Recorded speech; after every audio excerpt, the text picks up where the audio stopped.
Peoria Area World Affairs Council. First thing we're going to do is ask folks to stand for the Pledge of Allegiance. I pledge allegiance to the flag of the United States of America and to the republic for which it stands, one nation, under God, indivisible, with liberty and justice for all. Thank you. It is my distinct honor tonight to introduce both of our panelists and the moderator who will grill them with some tough questions. If you picked up one of our one-sheet things, it is just a brief history of some of the highlights or lowlights, depending on how you look at it, of events in Lebanon. And you can see the biographies of the two speakers. Ambassador Hale has quite a distinguished career as a Foreign Service officer, and as most of you know, Congressman LaHood has a distinguished career as our representative. Don Sanford, a member of the Board of Directors of the Peoria Area World Affairs Council, will serve as moderator tonight. So he is going to take the first period and ask questions of our two speakers, and then we will allow the audience to ask questions, assuming we get this microphone to work. And so if not, you'll be asking me the question and I'll be repeating it for the audience before one of them answers. I would like to remind people of a few ground rules. The Peoria Area World Affairs Council is a nonprofit, nonpartisan organization. We take no position on international issues, or domestic ones for that matter, and we don't endorse any candidates. But we do push people to learn more about the world and how what happens in the world affects us locally. And so tonight we have asked two of the people most connected to recent events to address the issues in Lebanon, Israel, and the broader region. If you are interested in the World Affairs Council, again, we are a community-driven organization, so we welcome you. All members are welcome to join, and we've got a few brochures. They look like this, but you can also find us at PAWAC, PAWAC.org, and it has on that website all of our upcoming programs. On Sunday, the 27th, we will be screening the movie Mariupolis 2 with the four living directors and producers of this documentary about the siege of Mariupol, Ukraine. And so it's a heartbreaker, but it's an important conversation to have as well. That will be on the campus of Bradley University at 3:30 p.m. in the Student Center. On November 13th, we are working with another Bradley organization and hosting Dr. Anita Lucchesi, who will talk about missing and murdered Indigenous women across the Americas and around the world. And then on December 7th, we've got our annual Scholastic Bowl. If you are a veteran of Scholastic Bowls and want to volunteer, see Trevor. He's our coordinator for our organization. And then we've got a lineup that we're working on for next year as well. So with that, I would like to turn it over to Don Sanford to start us off. Thank you, Angela. It's a real honor to be seated between these two distinguished individuals. As program chair, we've had quite a list of speakers, and as program chair, I get to moderate a lot of these, so I'm extremely pleased to have an opportunity with two excellent experts here again tonight. I will lead off and say that this is going to be the only program that you're ever going to hear that we're going to, when we finish, we'll solve all the problems in the Middle East. There are many of you in the audience tonight that have loved ones, family in Lebanon or in the Middle East, could be in Israel, different locations, and you know more about this personally than many of others of us who don't have that situation. But my questions are going to address those of us that probably know less. And so that's why I want to drill down on certain things from that perspective, whereas I understand it's much more personal for many of you. Well, I think what we got to start off with is just, and Ambassador, we'll start with you. Can you give us an assessment where we stand right now in Lebanon with what's going on? Well, thank you, Don, and I want to quickly also thank Angela, because she spent 6 hours driving today to get me from Chicago to here, so I thank her for...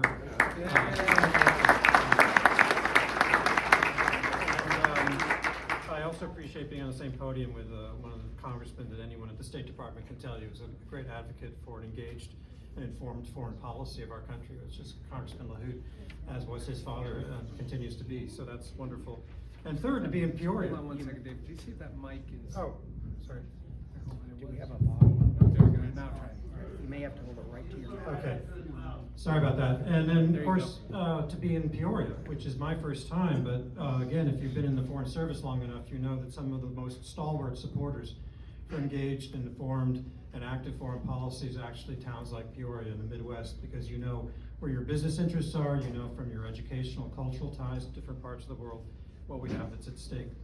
And today in Lebanon, to answer the question, there's a great deal at stake. I've spent most of my adult life in and out of Lebanon. I've lived there for over 9 years. I first got interested because my grandparents visited there the year I was born, and it was one of the countries that they fell in love with.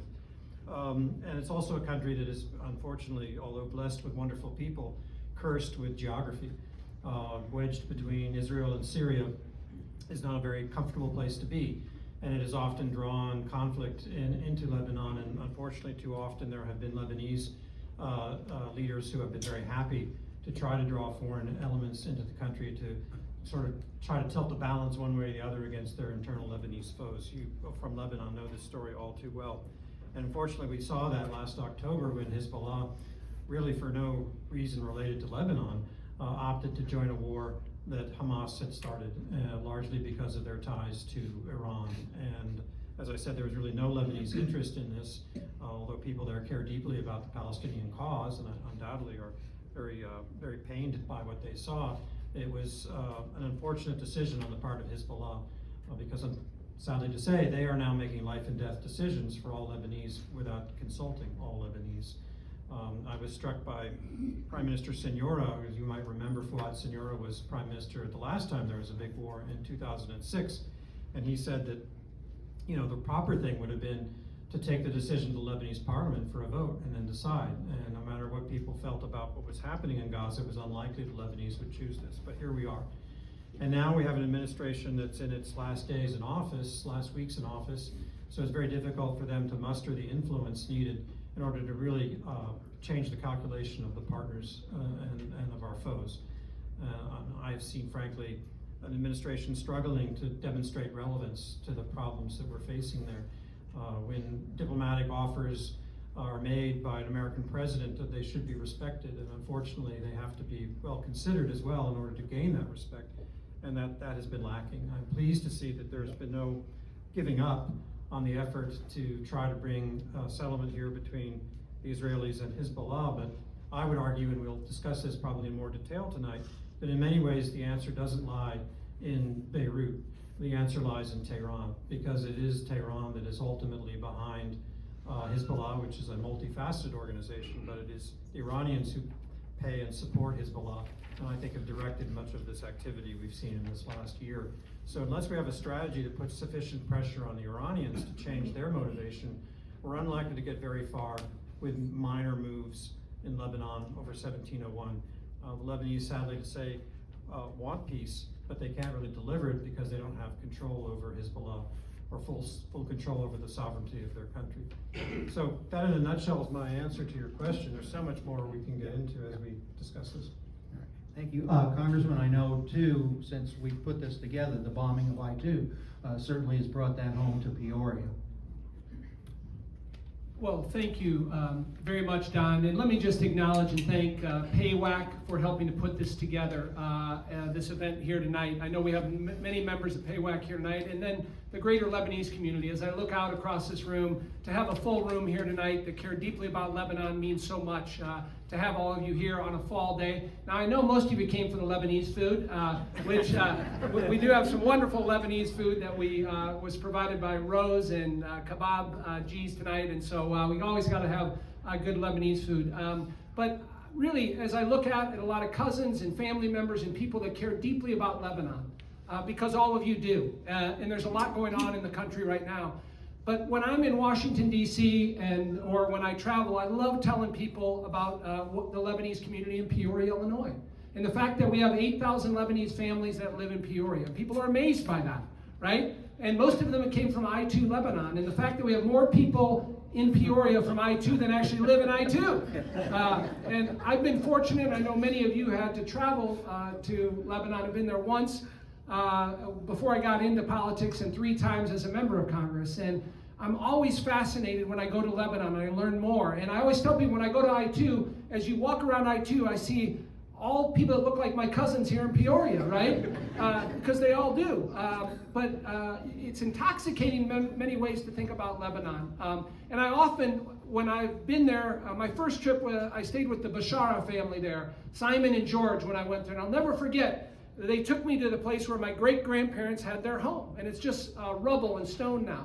But I think about 100 years ago, they came off that mountain, didn't speak any English, got on a boat, came through Ellis Island. Last stop on the train was Kewanee, Illinois. And that didn't work out too well, but they came to Peoria and knew what they knew what to do, which was cook food, right? And so they went into the restaurant business and the grocery business.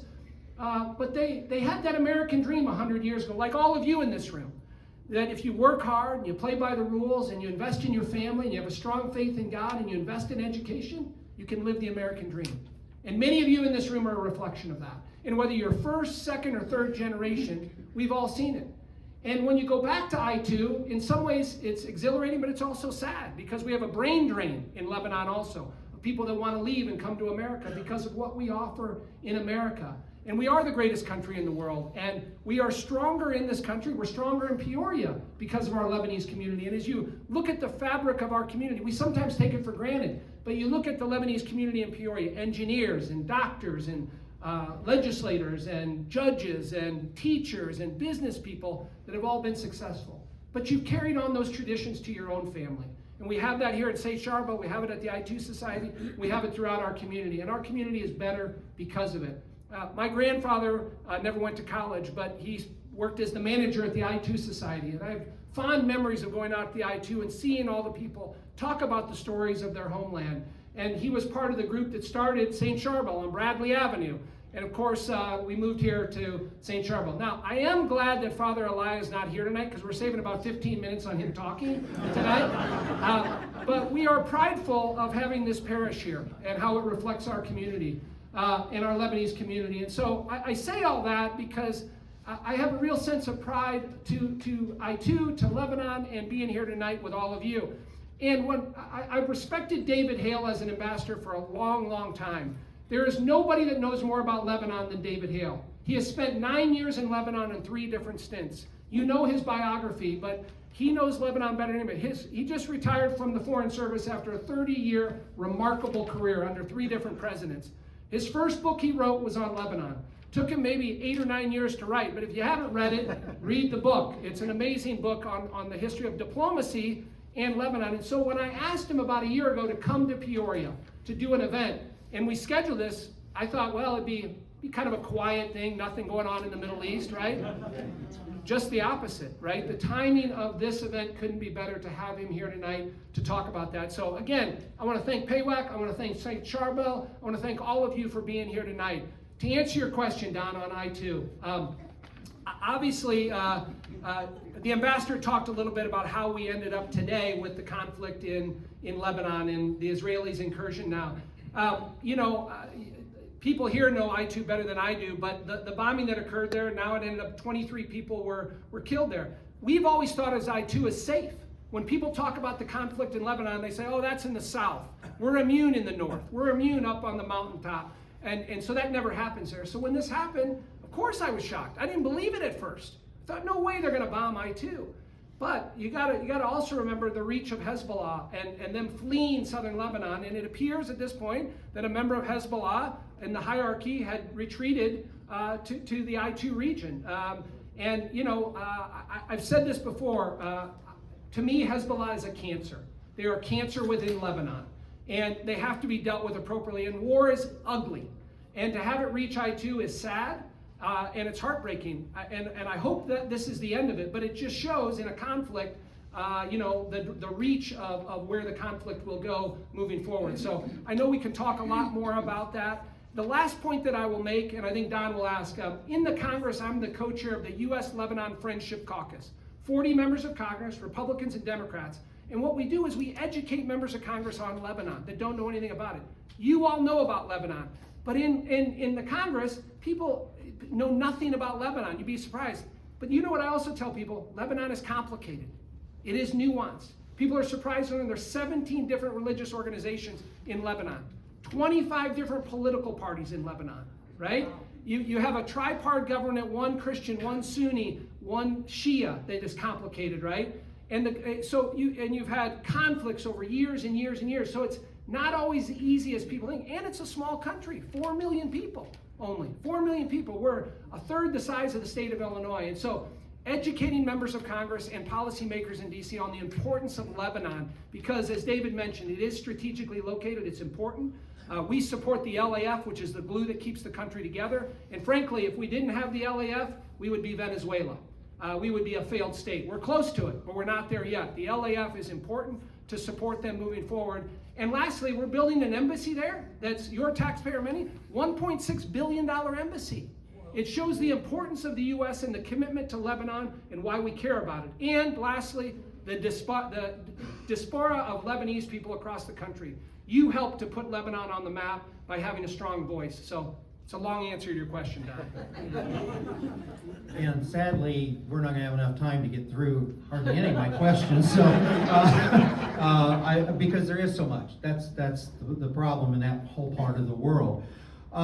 Next, I want to look first at, obviously, poor Lebanon. It's just tragic that the things that have hit them. You have a collapsed economy, of course the port, the explosion there. It just does not seem, the corruption there, where of course the people, they're afraid they can't get their money out of the banks and the headaches there, which I understand Israel was hitting the Hezbollah banks, but a lot of average everyday Lebanese had their money there because they felt it was safer there than it was elsewhere. So it doesn't matter if somebody takes one side or the other. There is actually a mixture of things going on within the country, which is what makes it so complex, an issue. What I want to ask, because Israel is really changing the dynamics. Netanyahu, and right now his far right, his messianic side, who now wants all of Israel to be the old biblical borders. We saw what they've done in Gaza with the mass killing, and it's almost like how many Palestinians can we kill, and how many structures, so it'll take them forever to rebuild. Is this going to be the policy in Lebanon? Well, Lebanon's very different than Gaza, and I think Israeli interests, as the Israelis themselves define them, are a little bit different as well. So I hope that there is not a Gaza in the future right now. What we don't know. What we do know is that the Israelis, after October 7, have adopted a never again mentality. I'm speaking as an analyst, by the way, which sounds cold-blooded, and we all need to always remember the human tragedy unfolding that has been mentioned. But I'm here to give you my assessment based on my career. And the Israelis have this never again mentality. They will never again allow themselves to be put through what they did on October 7. I'm not saying that means that their approach they're taking now is necessarily the logical one. The risk here is that while they are bound and determined to take the future into their own hands and adopt a new national security strategy, they're still groping for what that is. And I think what we see emerging is basically a much more preemptive approach, not waiting for attacks, but going after the sources of potential future attacks on their own. I think they're much less interested in public opinion outside Israel than they were before, which never was that high. And they are using a level of intelligence, espionage, and technology that we've never seen before. I mean, I never imagined we would see what we have seen unfold in the last month in Lebanon. And so this is the new reality. And if we want to try to channel this into something more stable and productive, we also have to come up with new solutions to the new realities and not just old solutions based on our old experiences, which I hear too often people sort of repeat. And of course, it's one of the hardest things in life, any walk of life, is to think of new solutions to new problems. But that's what we have to face here. And one of them is the centrality of Iran, as I said at the beginning. Unless we have the next administration has to face, which whoever's elected, the reality that if we don't have a strategy that can handle the Iranian problem, this stuff will keep on going. The Iranians will do everything they can to make life miserable for the United States and our allies, and they have the capacity to do that. The other problem, and this is a theme in my book that Congressman kindly mentioned, is particularly when it comes to Lebanon, we have a short-term itis, in that we tend to oscillate in the level of our interest and engagement. When there's a crisis, we're all in, and we suddenly turn all of our attention to dealing with the crisis. And then when the crisis has somehow been managed, we suddenly disappear, and we neglect the situations. What I advocate in this book is that we should not get overextended, but we should also not neglect the situation, because it's in those periods of neglect that Hamas, Hezbollah, or the Iranians advance. And so we need to even out the peaks of engagement and the valleys of neglect. So I hope, what I see right now is crisis management. Of course, it's the end of an administration. But the next term is going to have to come up with a longer-term approach. And in a democracy, a longer-term approach requires a level of bipartisanship. Because one of the things I've observed in my 38 years in the State Department is that the Iranians just sit back and watch while we change policies toward them, because there's a new Congress, so there's a new president. And so we try maximum pressure one year, and then the next year we're trying maximum engagement. Or we have dual containment one year, and the next year we kind of move on. There's a year where we send them cakes and guns, and there's a year when we don't. And this is part of the problem, is that lack of consistency, because they know they can outweigh us. And so I'm a maximum pressure guy. I worked for the Trump administration as the number 3 official in the State Department. I don't think we did it long enough to test the success of it. But I would give up 100% maximum pressure if I felt we could get 100% of bipartisan support for a strategy that then could last long enough that the Iranians recognize they actually have to shift, that America's for real. And I'm talking more about Iran than I am Lebanon, because I do believe that while there are many, many complexities and problems in Lebanon that all of you know better than anybody, the intensity of the problem we're facing, this state of war with Israel, really is about Iran. It's not about Israel, which left southern Lebanon at last after a long occupation over 25 years ago. This is about something else, and we have to connect the dots in the Middle East, understand the connectivity, and have a multifaceted strategy that's going to deal with it. We're going to come back to Iran a little bit more later. Congressman, what I want to come to you with is, Ambassador Hale and I talked about if any individual in Lebanon looks like they're the ones favored by the United States, that'll probably be the kiss of death. But for someone outside that doesn't know the area that well, are there any figures on the horizon that might be able to galvanize enough of the various groups that you have? Unfortunately, I know Hezbollah is the large group, so I think, Ambassador, you've said too, disarmed. They're the only group that were not disarmed. Correct. Of all the factions. If they were disarmed, are there any individuals that could help pull Lebanon together? Well, you have to have hope, even when you're in a tough situation like this. Think about Lebanon. You have a very educated society there, very smart people that care deeply about the country, that could fill the void for many of these positions. But you have to get the corruption out, you have to get the oligarchs out, you have to get the people that have taken advantage of it. We've been without a president for going on 2 years now. It's simply unacceptable to not have a president. Under the Taif Accords, as many of you know, the prime minister is Sunni, the speaker is Shia, and of course the president is Christian, Maronite. And some of you may have seen this. We sent a letter today to Secretary Blinken and President Biden asking for the Speaker of the Parliament, Nabil Berri, to be sanctioned on his property here in the U.S. and in Lebanon, right? Only because, and by the way, we didn't send out the letter just for this meeting tonight, so I want to let you know, this has been long in the works, but it is unacceptable that you have a constitution in Lebanon, in a democracy, a so-called democracy, where you should open up the parliament and elect. And I may not like who they elect as president. We may not like it. I mean, there are many that want different people probably in this room. But we need to have a president and a functioning democracy in Lebanon. So that's first and foremost, Don. That gives me a little hope if we can elect a president. And there's a lot of good candidates here, but the reason why we have a parliament with 128 members is to let democracy work its will. And so Barry has the power to do that and needs to do that. That's first and foremost. And I think there's a lot of smart, bright people in Lebanese politics. That's what's amazing when you go over there and you meet with these members of parliament. They are all sophisticated, smart, educated, successful, right? And they all care about Lebanon. But now none of them can really get along, but we have to elect a president at least as a start. And if you go back, and the ambassador knows this better than anybody, one of the best we had was Rafiq Hariri, right? He understood it, even though he wasn't Christian, but he understood it, and obviously he was assassinated. And sadly, many of our past presidents have been assassinated, going back to Rene Mowat and others. But that's part of the problem. But I'll just lastly just say this. You got to have some hope with Lebanon, and I try to look for those glimmers of hope. And I wrote down a couple of them. No one ever thought we would have a maritime border that was agreed upon. We got it, right? So Israel signed it. President Aoun signed it from Lebanon. Who was the third? It was just those two, right? Yeah. They signed the maritime border. So we demarcated the Eastern Med. They've been fighting about it for 30 years.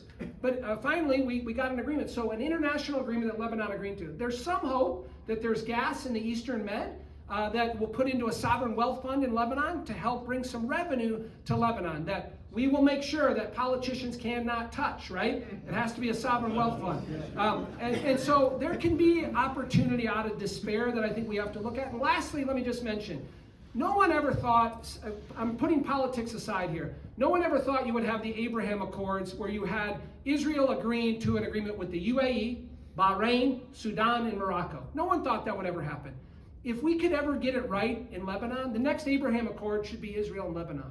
You imagine the economic activity that you could have there. Now, some people won't like that, but you got to think about the economic opportunity. If the UAE can agree on an agreement with Israel, lots of things have to happen between now and then, but we have to look through the future. If they can do it, why can't we do it? Go ahead. You want to respond? Well, I agree. I agree completely. I would also say, as a former American diplomat, we always were very careful not to try to signal that we wanted a certain personality, because then that carries a certain burden of responsibility, and we shouldn't be picking and choosing, even if we do have favorites in the end of the day. But I would say the American diplomacy should focus on building up the institutions of the state, and that's where our investment in the Lebanese army, which I know the Congressman has been a terrific supporter of, has been so important. Not because the Lebanese army will be able to tackle Hezbollah, there would be a civil war if it were put in that position, but because we wanted to be sure that there was a professional, respected body like the LAF, the army, that was there, so that when the moment came when Hezbollah was pressured for political and military reasons to disarm, no one could say there's no alternative. There is an alternative, and it's the state of Lebanon's army. And that's very key, and it is still there, and that's the institution which so many of you who are Lebanese know is the one that is respected by Lebanese still today. Did you say the army? Yes. Yes, it's the army, and that actually was my next question, and you've answered it, because that's what I've seen is the high respect that the army, and I was reading today how most of them are driving taxis and stuff to supplement their low income, and kind of waiting for the day maybe the Hezbollah is a little less powerful. I would just say $80 million of your taxpayer money goes to fund the LAF every year from the U.S. Now the French help out, the Qataris help out a little bit, but the vast majority is paid with U.S. taxpayer money that goes to the LAF. And I would argue General Joseph Aoun, not related to the former president, has done an excellent job in keeping the army independent, making sure they focus on the right things, and I think he's done an excellent job. Again, we would be Venezuela if we didn't have the Lebanese armed forces there. Again, as the continuity that keeps the country together, we would be a lawless state. So there is some hope, something that you can maybe grab onto a little bit there. I've got a couple more questions, and I know we're going to run a little bit over here of what we wanted to do. Before we do U.S. policy, You talked about Iran, and I'm finding Iran a little bit fascinating from what I'm gathering from, again, a variety of sources. You have a situation where possible new leadership of Hamas, I think Sinwar called them the hotel Hamas leaders that are in Doha. I've seen sources that have said that they actually want to distance themselves from Iran because of being Sunni. We've heard, of course, about Saudi Arabia continuing its diplomatic relations, extending it with Iran. Assad has thrown the Iranians out of Damascus, and he's being wooed by the other Arab states. It seems like Iran's own proxies and groups are kind of less. The Houthis have been clobbered pretty good by us. Does that give a chance that Iran just isn't going to have the influence that it once had? Well, they've definitely suffered serious setbacks, thanks largely to Israeli military action against the proxies. But they're not out of the game by any stretch yet. Hezbollah's, Nasrallah's dead, but Hezbollah's not. And Hamas has suffered a lot of leadership losses and its personnel, but they have a habit of rejuvenating. So we've got to really seize the moment, press the advantages that Israelis' military actions have created, to really press home to the Iranians, as I said earlier, that it's not their Arab proxies who are going to pay the price, because they don't care how many Arabs die. It's the Iranians who have to see that the prices are beginning to be paid by them. And there is a lot of movement in the Middle East. Arabchi, the new foreign minister there, is traveling around selling his tale, which was to tell the Lebanese to keep fighting, by the way. And that's what I heard out of his trip to Beirut. And the Saudis, until the Saudis and the Emiratis, who are really the center of power right now in the Arab world, until they see that there's a United States strategy that makes sense to them, and an American determination to really stare down the Iranians using all of our tools, including economic sanctions, which are not fully being implemented, they're going to equivocate. They're going to try to have it both ways. And history teaches them that, as I said earlier, America sometimes stands tall, and then we suddenly disappear. So they have to be convinced we're actually going to stick to it. And then I think we'll have a coalition that could help maintain that pressure on the Iranians that's necessary to stabilize the situation. And then we have to think about, as we did after the Gulf War, remember Bush 41 and Baker, they then thought about what do we do in a crisis like this when there's been significant military activity and change? How do you turn that into diplomacy that's transformational? And they, of course, launched the Madrid process, the peace process. So we have to be thinking not about how to redo that, but what are the new realities that can shape, what can we do now to help shape the new realities with new approaches to these problems? And I left out in Iraq that Sadr's upset that Iran has taken so much of the oil revenue, and so we're getting him kind of turning on him in Iraq. So that's why I was asking that question. It just doesn't seem like things are going their way very well. With the violence going on, and Lebanon, as you said, I didn't think I'd see the north hit so much, and they're hitting a lot of places. You're getting casualties that aren't Hezbollah. And of course, Syrian refugees, we don't have time tonight. There's just so many issues. But you're having Maronite Christians. You're having a lot of these groups that are being hit. Is this something that will maybe, and I should say, there was a great opinion piece in the New York Times, which a young Lebanese said, we're always looking for outsiders to help us solve our problem. He said at some point maybe we have to realize as Lebanese here, we're the only ones who really can solve this problem. Is this a moment that maybe somehow that there'll be a collective recognition of the devastation that they're all suffering? That a moment they might come together? Or is Israel just creating a time bomb for another 5, 10, 15 years down the road, turning a bunch of young people into radicals? Well, there's a lot packed in there, Don. I would say I think it's wishful thinking to think that there's going to be some resolution to this anytime quickly. But the Israelis got to be careful, because overreaching and going too far will backfire. We saw that with Sharon when he went into Lebanon a long time ago, and what happened. there. So I think, you know, they haven't listened to the U.S. very much on this, the current administration, but I think they have to be tactical and they have to be strategic in terms of, again, doing what they want to do, and that's destroy Hezbollah. And by the way, it's been amazing to see the level of penetration and sophistication with the pagers and what they did to Hezbollah. Never saw that coming. What they did with the walkie-talkies the next day was amazing what they did there. Taking out Hayania in his hotel in Tehran was sophisticated. So my point is that, and taking out the leadership of Hezbollah and Nasrallah all the way down, they can come back quickly, there's no doubt about it. But I think Israel has to be careful in terms of going too far, because as you mentioned, Don, yes, there is collateral damage. And there are Christians and others that are going to suffer from this. So if they go too far, there will be a blowback on that, and they'll be significant. And the longer they're in southern Lebanon and these other places, Hezbollah is going to rebuild and may have support from the Iranians too. So I think it has to be quick and strategic. And then what we have to do as Lebanese, or the Lebanese government has to do, is we have to backfill that. We have to have the Lebanese armed forces go into southern Lebanon and control that area, which we've never been able to do. They need to go in and with a strong force and control southern Lebanon. And remember, UNIFIL is there. 11,000 UN troops are in southern Lebanon. They haven't done their job, in my view. So between the LAF and UNIFIL, that's the answer. But that's going to have to come with U.S. support and strong support backing them up to have that happen. But that should be the goal, to help bring back southern Lebanon. And I'll let you Don, answer. get ready for questions from the audience. All right. If you'd like to ask a question, you should come up here. All right. But I want to finish, though, with U.S. policy as soon as he answers.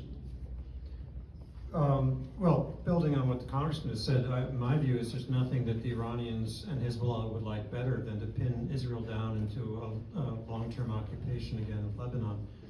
So I hope the Israelis have learned the lessons of the past, and we should be advising them if they are not mindful of that. U.S. diplomacy is most effective when we have a certain level of understanding with our friends in the region, and that seems to be a missing ingredient right now. I've been struck, as I said earlier, at how difficult it's been for this administration to really prove its relevance at the diplomatic and political level. The military cooperation has been significant and meaningful, so there's almost this schizophrenia about the current approach. We're at the end of a term, wherever we are individually, politically. It's now time to think about what can we as a nation do together in a bipartisan way to build that long-term, persistent approach that's needed in the Middle East and that has been missing. And as the Congressman said, not be overly ambitious. We're not going to fix the Middle East, but we definitely need to do a better job navigating it than we are today. And I would also advocate, again, for persistence. We should not give up in the face of adversity. We have to continue. We have interests there, and we need to protect them. And the people who talk about pivoting to China and so forth are correct. But until we're able to ensure that our friends have a level of ability to defend themselves in the Middle East, we're going to keep getting drawn back into there. So we really have to think more intelligently than we have about that. And restoring Lebanese sovereignty is a key piece of this. Because it is that lack of state control of their territory that creates a situation in which everyone's running roughshod over them, from Israel to Iran. And there is to your question, there is a Lebanese role in that, and we should hold people to that. I mean, it's very important for an American ambassador in Beirut to keep telling Lebanese, well, what are your answers? Don't come to Washington and ask us to fix it. Come to Washington with your own ideas. It's not going to be a consensus of all Lebanese, but at least enough body of opinion to some ideas that we can say, that makes sense. We'll join you in that. And that's part of where we are with the Lebanese army. How do you expand that? Just then, very quickly to finish, I should say Thomas Friedman did wanted to send Bill Burns to Iran, and he said he'd lead with this. We hear that the Ayatollah is in hiding and only the Israelis know where he's at. There certainly has been quite the penetration, whether it's a source from Iran or Hezbollah, that has been incredible, their thinking. But with U.S. policy, I just finished reading Targeted Beirut, brings back memories of the bombings of the Marine barracks, of the U.S. Embassy, and of course Reagan did nothing to retaliate with Hezbollah and Iran, which sent a message there. But the United States, I don't think, for a peacekeeping force again, is plausible. Friedman brings up the idea of a UAE, Saudi Arabia. I know the Qataris are very active in, giving money and negotiations and so on. But what about a eventual peacekeeping force that maybe wouldn't be overrun or seen as on one side? Well, there has to be a peace to keep, and that's been one of the problems in the South, is that we've got peacekeepers, but they never had the power to make a peace. And we walked away when the opportunity was there. I would say, as a career diplomat, and I left I was the top career guy when I left, there is a science to diplomacy, and you don't start at the back end of it, you start at the front. And the front end is, how do you break the will of your opponents, either through inducements or through pressure or a combination of them. And the Israelis have moved that in a very painful way to watch, but they have. And so now, how do we really change the motivations of Iran? And that's, you're totally right, Don. Where we started to go wrong with the Iranians was in Lebanon in the early 80s, because we didn't follow through and retaliate on these kinds of attacks on our people who have been there in a peaceful role. And so we do have to make sure the Iranians feel that pressure. And then we can come up with all kinds of ideas about peacekeepers, security zones, verification and observation posts, disarming. All of that will come if there's a change in the motivation of our opponents. Instead, we sold them weapons. Yeah. Yeah. All right, I'll thank both of you. And Angela, I'm sure we've got quite the questions coming. We do, and we have a couple ground rules. Hand We it to need whoever. to remember we're going to ask a question, not spend time making a speech, because we want to hear an answer from our speakers tonight. But please ask your questions, no matter how challenging they might be. And I am going to stand here with the microphone, just FYI, and jerk it back if you don't follow the rules. Okay? Well, I hope this is regulation, not a threat. Thank you. I am a PAWAC member. I'm happy to be here, and that our organization has arranged for that. Thank you, Ambassador and Congressman, for the insight that you gave to us. I would like to remind you all that in Lebanon now we are being hit more from Israel than we are being hit from the other side, whatever the name is. You have mentioned several times, especially Mr. Darin today, that there is a cancer in that area here, and you mentioned the name as Hezbollah. I am afraid that the radar has to be changed to change the direction to another side. There is somebody else that needs to be considered in that region all the time, since no matter what, since long time, but especially since 1982, and I am a survivor of the 1982 invasion of Beirut. I am proud that I am a survivor from that time. All the time, any conflict happens, any war, anything that happens, any conflict, any disagreement, there is one party that is common there all the time. You know who it is. It is Israel. It's not anybody else. This time we happen to have Israel and another group named Hezbollah. 1982. There was no name like Hezbollah. Every now and then we have an enemy that we consider as the reason for that.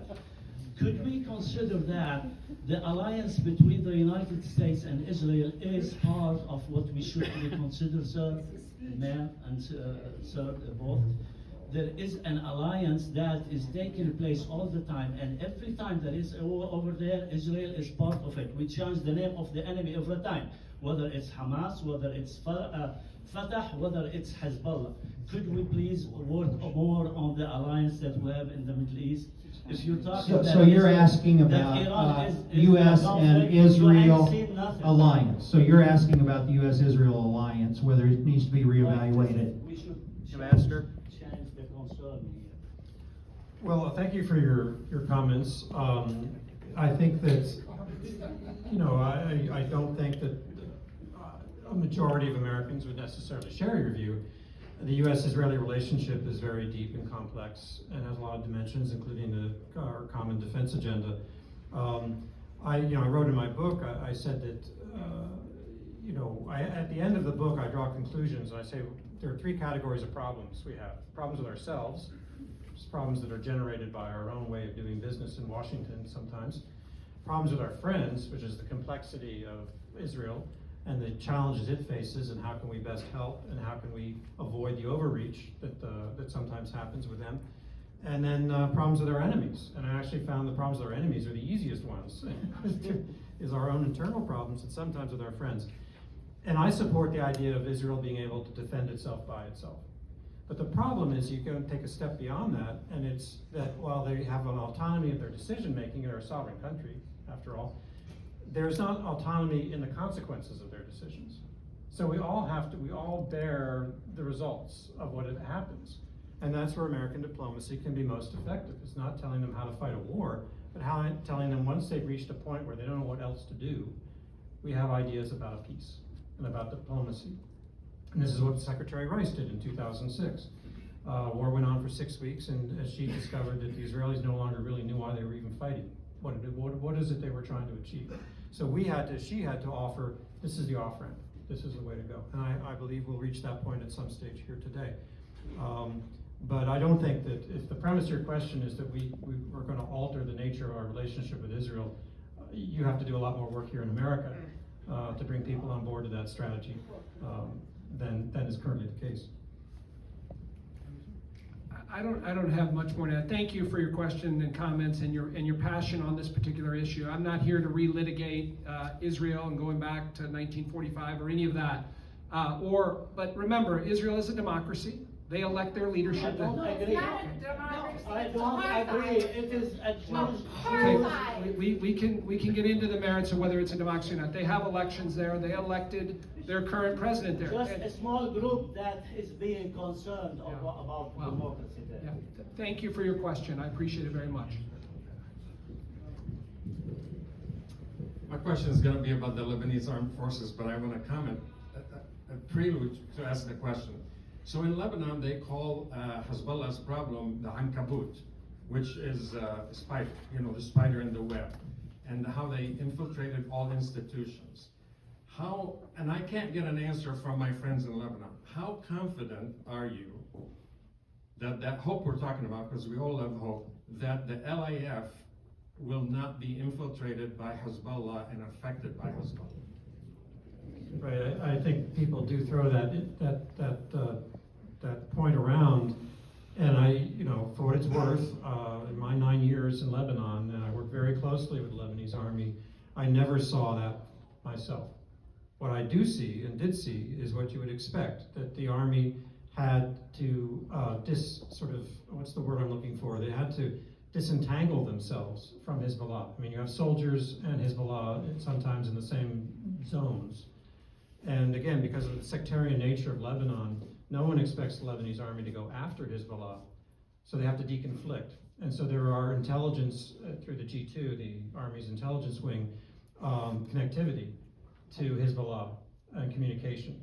That is not the same thing as supporting or being infiltrated.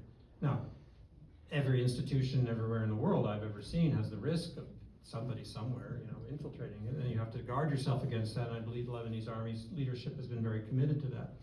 Their strategy is to be the safeguard for all Lebanese people, and to rely upon their strongest supporter, which is the United States of America, and to not put that in jeopardy. And so anytime we ever had information, I can assure you, we would take it to the Lebanese Army commander, and he would come back with an explanation. And we always felt confident in that level of responsiveness on this matter. Can I ask, is the military dominated by one ethnic group, or is it multi-ethnic? The leadership is Christian by long-standing tradition, but the rank and file are more Shia than actually Christian. There's a socioeconomic thing going on. So that's a fact. It just reflects the whole diversity of Lebanon, which is why anytime they can't really be put in a position of trying to act against any single sect. They have to be very careful in that regard to maintain the respect of all the communities. Habib, I would just add, so you raise a number of very important points on whether we can assure with U.S. taxpayer money that in fact it's not being compromised. But so almost on a weekly basis, there are roughly 15 to 20 U.S. Special Forces embedded with the LAF. And that's public information. So they're embedded with them every single day, watching and monitoring.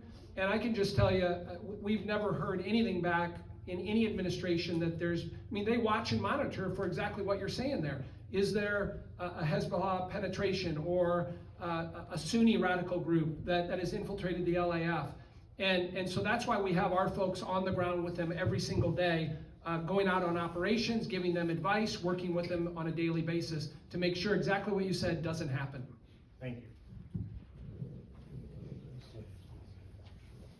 Hello, my name's Mary. I'm Palestinian.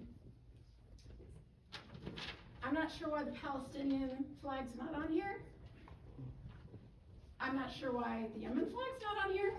It says important involved countries.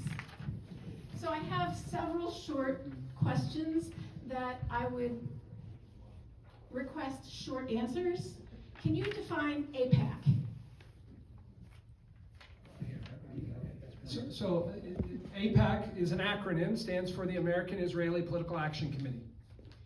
And what is your role with APAC? Well, APAC is an advocacy group in DC that advocates on behalf of the American-Israeli coalition in the United States. So those are citizens that are Jewish Americans and other Americans that contribute to APAC. It's all public knowledge. It's all disclosed. Are they Zionists? Are they? I don't. So your description is not the way that I would describe them. What is their goal?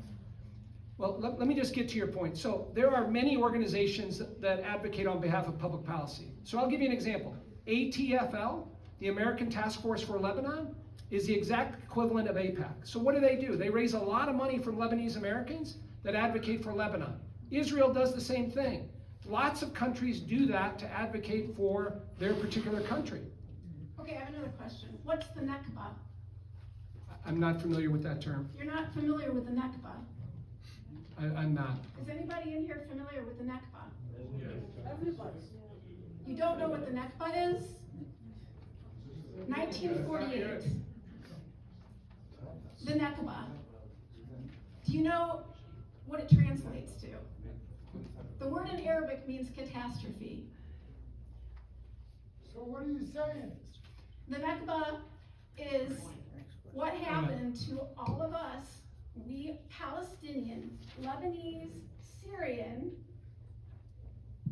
Qatarian, Yemen, we are Levantine Arabs, we're all the same. Well, let me just answer your is question the on that. cancer. So let me answer your question that you asked. So part of what we're here tonight is having Ambassador Hale. The title of his book is Diplomacy in the Middle East and specifically with Lebanon. If you have a specific question related to diplomacy on what the U.S. shouldn't or shouldn't do, because I think there's a lot of valid questions related to Lebanon and other countries in the Middle East. So we're happy to entertain that. So my question now is, what is the United States' interest in supporting Israel? Why would we give billions and billions? We've given over hundreds of billions of dollars, which we don't even support North Carolina and Florida with the hurricane efforts with that much money. Why is Israel taking this much money from United States taxpayers? What is it doing the United States any good for this? And how is this possibly causing peace, anywhere near peace in the Middle East? If anything, from what I see, Gaza has been decimated. They're taking over the West Bank, and now Netanyahu promises to decimate Lebanon. This is AIPAC, this is Israel, this is the Nakba. So let me address So my question is, what is United States' interest? Well, the U.S. has many interests in the Middle East. And the specific, no, we have many interests throughout the Middle East. And what I was about to say was that assistance levels to Israel have been obviously very high, but so have they been to Egypt and to Jordan and to Lebanon. And I'm sorry to say that they are significant levels of assistance and billions of dollars also to Egypt. Most of our assistance for many decades went to those countries, Israel, and by the way, the Palestinian Authority as well. We built the security services in Ramallah. So it's, and one of the points I often was confronted with as an American ambassador, particularly when I was in Jordan, was people saying, well, you give all this money to Israel, why don't you make Israel do things differently than what they're doing? And I would say to these audiences that, well, we give, when I was ambassador, we were giving $800 million a year to Jordan, okay? And I can go into why we were doing that, but it was in our interest. It was because we felt that it was important for US interests to support Jordan at that difficult time. And I said in my answer to the question was, do you think that if we went to the King of Jordan and said, because we're giving you $800 million, we want you to do something that's contrary to your interests, what do you think the answer is going to be? The answer is going to be no. Okay, just as it was when his father, when we had that same conversation in 1990, when his father basically sided with the Iraqis and walked away from a relationship of aid with the United States because he felt that's what it was right, and he felt that was what his people wanted. And he was right because I'm just answering your question, because that brought stability to Jordan in the longer run. My point being is we don't give foreign assistance because we want to tell countries what to do. We give foreign, and if that's what you think you're voting for, you better reevaluate. What we give our foreign assistance for is because we have a commonality of interests with certain countries, a common agenda. And you may not share that agenda, but the American Congress are the ones who will make that assessment along with the administration as your elected representatives, and those are the conclusions that they're making. That if Israel, without a relationship that we have with Israel, there would be many Americans who would not only be unhappy, but you would probably have an even worse situation in the Middle East today, because the United States has been able to use our relationships with Israel to bring peace to Egypt and to Jordan, okay? And a long-term effort. There's no peace. Well, there isn't right now in Gaza and in South Lebanon, but if you look, you have to step back and look at the entire picture. You can always contact your congressman. Oh, I If I knew that I could make commentary for a long time, I would have made commentary. You said, I forgot your She name. was asking questions, Yeah, but just yes. ask your question Yeah. for the sake of all the group. We only have about 5 minutes left, so we need quick questions. Well, that'll go If over. others have questions. Yeah. But let's get to quick questions so we can have an answer. The congressman mentioned Abraham Accords. We, the Lebanese, don't want that. Number one. So are the Lebanese being consulted? But also the pagers, that was terrorism, and that's what Leon Panetta said.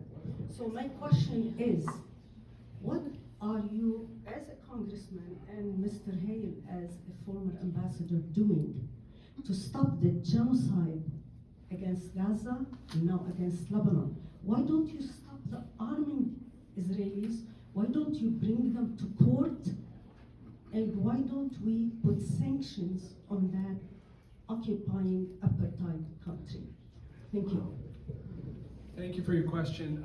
I have voted for aid to the Palestinian Authority, voted for aid to Gaza, where a lot of my colleagues did not support that. But I thought it was important to have humanitarian aid to Gaza and to support the Palestinian people. I have supported the funds that have gone to the Palestinians in the West Bank also, to support Abbas there in what he's trying to do with his government there. So, I will continue to do that, to continue to support the Palestinian people. But for me, I don't think that Hamas represents the interest of the Palestinian people and what they've done. So, I mean, we can argue the merits of that, but I'm going to continue to support funding the Palestinians and humanitarian aid for the people that need it. How about Netanyahu? I think we have one last question, no pressure, make it a good one. I have two questions. First of all, I'm Italian, but I married a Lebanese man, and I'm very proud of that. So you have a lot of good food in your house. Yes. I am concerned, there are a lot of people here in this room that have people that live in I-2.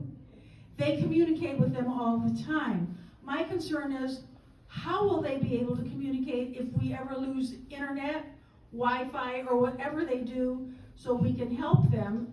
And my second question is, if we want to raise money to help them to send money to I-2 for the city as a general, do you advise it now, or would you advise it 6 months from now? Because I'm afraid if we would send money now, maybe the enemy would realize that we have support and they would attack us more.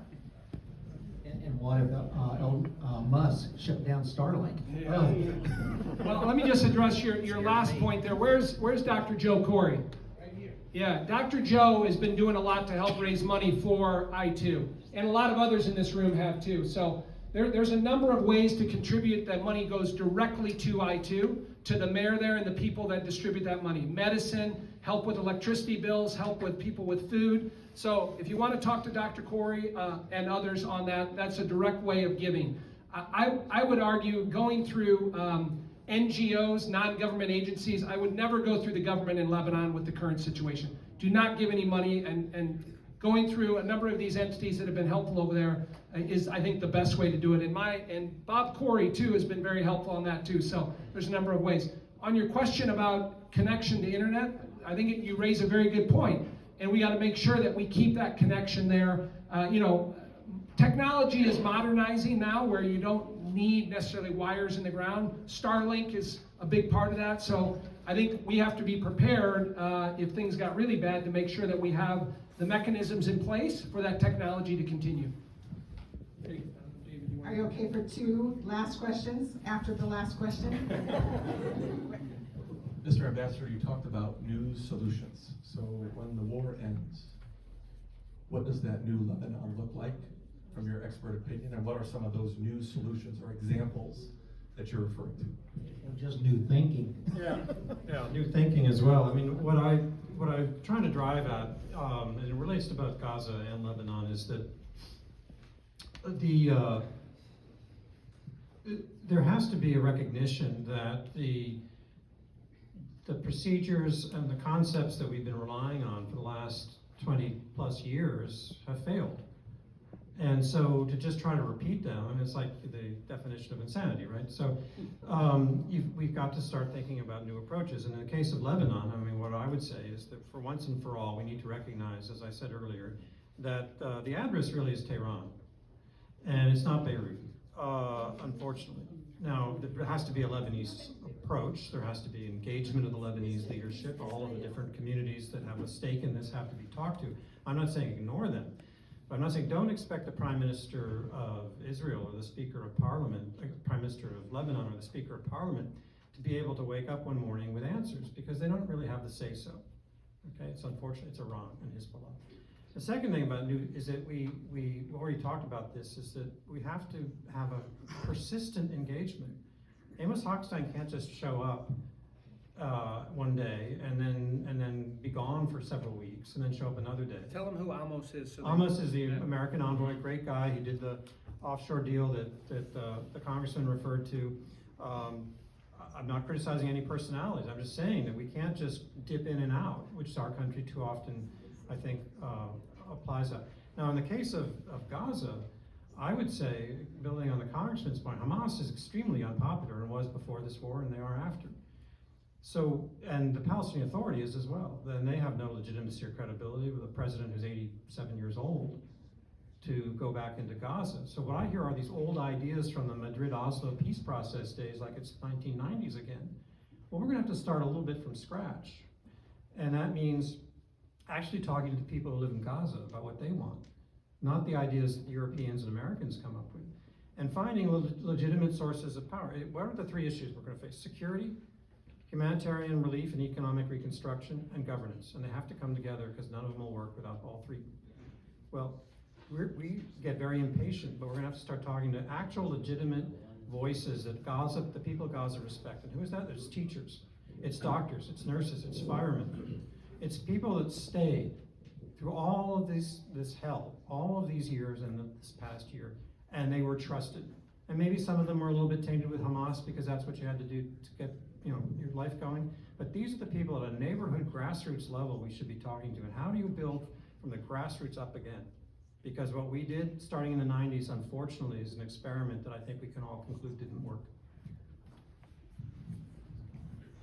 Simon, thanks for your question. I would just add, in terms of hope, one thing that has kind of gotten lost in the conversation is, if you went back a year ago or so, we talked about a grand bargain between Saudi and Israel. And that grand bargain included the Palestinians, a resolution of the Palestinian situation. Now, the terms of that are very unclear, but Saudi would love to have some type of agreement with Israel, building on the Abraham Accords. If that grand bargain could ever get agreed to with a resolution to the Palestinians and a support of a two-state solution, I mean, I think the Saudis have a lot to gain there in terms of bringing peace to the Middle East, because they can't afford to have bombs flying over them for the next 20 or 30 years, right? They want to have some type of resolution. Now, it doesn't look like that can happen anytime soon, but I will give the Biden administration a lot of credit. Blinken and Director Burns have spent, the CIA director, have spent a lot of time with the king in Saudi Arabia on trying to get this done. And I think the parameters are close to getting that done. And figuring out how you treat the Palestinians and what you do in terms of statehood or giving them some sovereignty and authority could be a part of this. And so that gives me some hope once we have a ceasefire, get back some of the hostages and move forward. I need permission before I go with two more last questions. Hello, my name is Sarkis. Not great with the mic, but I'll do the best I can. So I spoke to two cousins last week about Hezbollah, and we came up with, my cousin in Lebanon was real quick with me, and I wanted it that way. I asked him, do you want Hezbollah in Lebanon? Are you happy with what Israel's doing, trying to get rid of Hezbollah? He said, no, I'm not happy with it because we need Hezbollah. Don't get upset. That's their mind, the way they think there, that Hezbollah protects Lebanon from Israel, okay? I did not like the answer, but I continued and let him talk. Okay. The very next day, my cousin happens to call me, and we talked about it for an hour. And this isn't going to go on for an hour. But we came up, and we thought the same thing. You know, until we educate the Lebanese people that Hezbollah is not good for Lebanon, they're always going to be there also. We have to educate the Lebanese. Part of the problem is they're not educated about Hezbollah. Okay, they do protect Lebanon a little bit, but they also create more problems than what they protect. So him and I both agreed that they need to get out. My question to you is, how do we educate the Lebanese people that they are not good for Lebanon? Well, obviously this is something that, you know, our American diplomats, myself, when I was one, dwelt on that theme all the time, and to talk about it, and to shine a light on the fact that Hezbollah was operating on a foreign agenda, Iran's agenda. As we saw, I mean, this was not a war that served any Lebanese interest, as far as I can tell. But it's even better if they hear it from Lebanese-Americans, because you are part of them. In a way, an American diplomat might be just discounted. Well, of course, the American ambassador is going to say these things about Hezbollah. If they hear it from you, it may begin to focus people more. And the real issue, you know, that my friends in South Lebanon talk about this a bit now, more than openly than they did before, is that the social contract with Hezbollah was that we'll put up with Hezbollah running the show in South Lebanon, but they're going to deter Israel and defend us against Israel. Well, that just failed. For whatever reason, wherever you are on the map on this issue, it didn't work. And so that's an opportunity to demonstrate that Hezbollah didn't even do what they said they would do. Now, meanwhile, bear in mind, they assassinated everybody who might oppose them, okay, of all communities. So we're up against, you know, you ask yourself, why aren't there Lebanese leaders who are standing up more strongly against Hezbollah? Well, that's a pretty easy answer, is that they're not suicidal. So we need to be helping them as well, as a friendly country for Lebanon. But I think your voice is enormously powerful. I don't have much more to add on that, but I would say there are a lot of moderate Shia, right, that maybe would say they're Hezbollah, that want the same things that we want in Lebanon, right? And I think it's capturing those moderate Shia that maybe are with Amal or some of the other groups and bring them into the coalition. They want what's best for Lebanon. They see that Lebanon has a potential there moving forward. And I would also say when you visit members of parliament that from Hezbollah, if they were sitting right here, you'd have a conversation with them. You'd be talking to them about Lebanon and many of the same things. But again, they took their direction from Nasrallah, right? And they took their direction from Tehran, not in the best interest of Lebanon. Sure, quick one. I'll be very quick. Darin, when I walked in, you said we'd never met. I almost shed a tear because when Trump won in 2016, I went to the inauguration, met you in Congress, went with Georgia Zori. Anyway, I'm of the understanding that what unites Hamas, Hezbollah, Al Qaeda, ISIS is kind of anti-Westernism. Would you say that's the case? There's a lot going on, but it includes an anti-Western element. But they're also against their own leaders. Okay. Yeah. So, if the answer to that is in a way yes, if what unites them is a hatred, I mean, if you look at the Houthis, their slogan is "Death to America." If we eliminate Hezbollah or eliminate Hamas, there's starting to be the sense of despair as far as, okay, there was Al Qaeda, we eliminated them, and there's Hamas, and there's Hezbollah. If we were to eliminate these two, what's to give people hope that there isn't this perpetual cycle of there's going to be a new group that's going to be anti-Western and so forth? Well, it gets back to, it may have been referenced earlier. I mean, some people say you got to go after the head of the snake, right? And the head of the snake is in Tehran. Now, some people may not like to hear that, but if you look at the proxies in the Middle East, right, I would argue the Shia proxies in Iraq that continue to attack Americans, right, in the north and in the south. Assad would not be in office in Syria but for the Shia proxies, right, and what they did there. Of course, Hezbollah, Hamas, Houthis. I mean, in some ways, Iran feels emboldened, right? Public policy towards Iran matters. Now, we could go, I mean, what happened when we had the sanctions in place in Iran? And again, I think this is bipartisan support for the sanctions. We crippled them. They couldn't sell oil. They didn't have any energy sales. They didn't have any money, right? We gave them a chance with JPOA to maybe come back in. I think we've been burned by that. I don't think we can trust them on that. Now, we can have a rational argument on the merits and the facts and the evidence of that, but when you see the money they've gotten when the sanctions went away and how they've invested in all these proxies, man, if you remember, this is one big proxy war, in my view, between Saudi and Iran in many ways, right? So I think we have to rethink allowing them and trusting them the way that we did. Now the last one. Thank you for being here. Sorry, I couldn't let that one slide. That Lebanese need to be educated about Hezbollah. They don't. Okay. I'm Lebanese-American. I go there. I live there. I spend a lot of time here and there. They don't need no education. The people who still support them are either ideologically driven or they benefit politically or financially from them. That's it. The vast majority of Lebanese, Muslim and Christian, are opposed to Hezbollah because they realize you cannot have a sovereign Lebanese state with them being present. So there's no big controversy about that.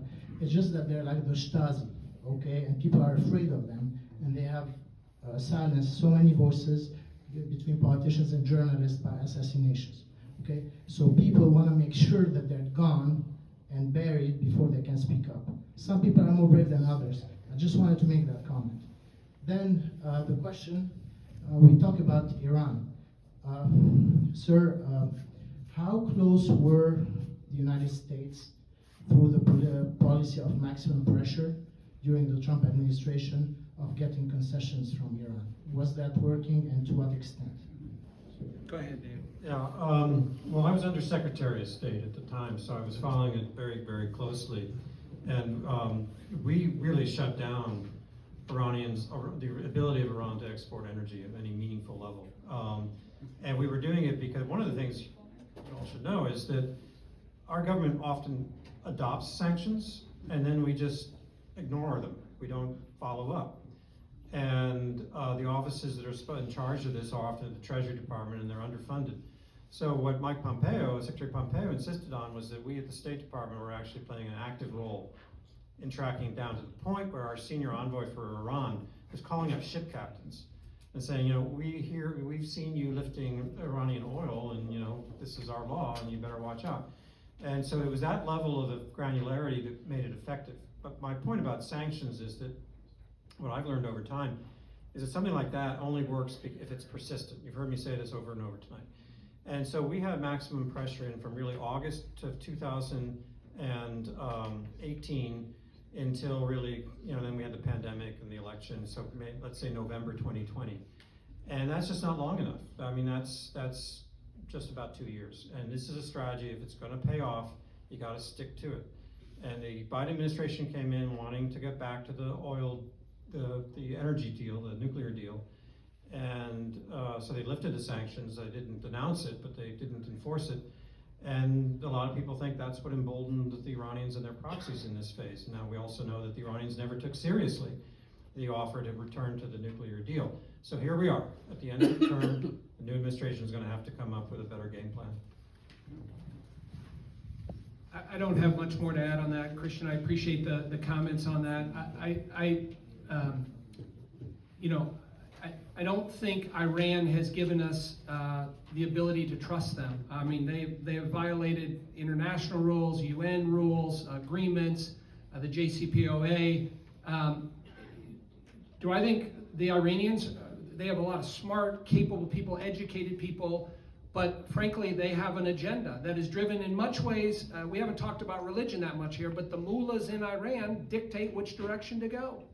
And they control, Iran says they're a democracy and they have elections there, but every big policy in the Middle East is directed from a religious bent by the Ayatollah. And we have to remember that. And they have an agenda that, most of us in this room don't agree with. And I mean, again, Iran, and I would put Russia and China and North Korea, I put them in the same bunch for different reasons. But those are the ones that are against Western values, against what we have in this country, and they're going to do everything to destroy that. So I think there's an ability to try to work with them if we can, but I've not seen a track record. I've not seen their ability to move forward in doing that in a positive, constructive way.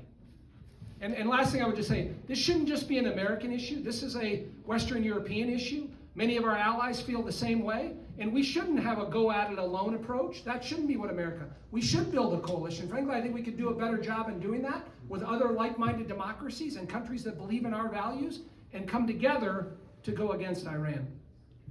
Thank you, gentlemen. All right, thank you all.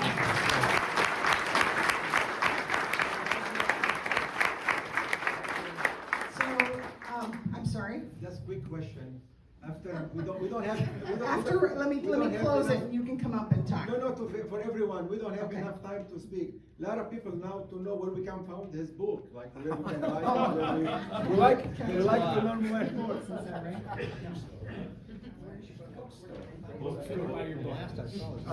First of all, I don't get any royalties, so because I wrote it when I was in government. But you get it on any book website, Amazon selling it, and it was published by Bloomsbury, which is UK based, but a big publishing house, and they have their own US distribution, so their website works as well. I would look for that. I looked on Amazon, it was $90. Okay. No, It's not. That's the hardback. This is paperback. This is okay. It's $24 and it's been discounted. I was gonna say, I think Barnes & Noble had it for $24. What's the name? Yeah, name of the book. It is American Diplomacy Toward Lebanon, Lessons in Foreign Policy and the Middle East. Yeah, good. All right. Yeah, he doesn't get any money, but it's a good purchase and a good read. Thank you all for joining us tonight.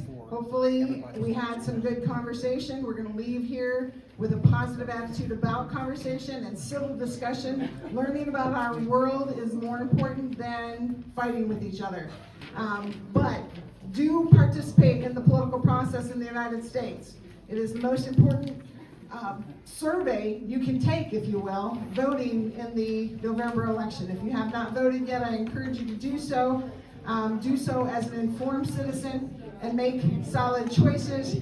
And join the World Affairs Council if you like. We have some interesting programs yet this fall. Anything going on at I2? Hall. The supper, when is Supper, the? yes. First weekend of November, right? Yeah, first Saturday or Joe, first stand up, Sunday. tell them when the supper is, Joe. Saturday and Sunday, and first weekend of November. Yep. So, thank you all, good night.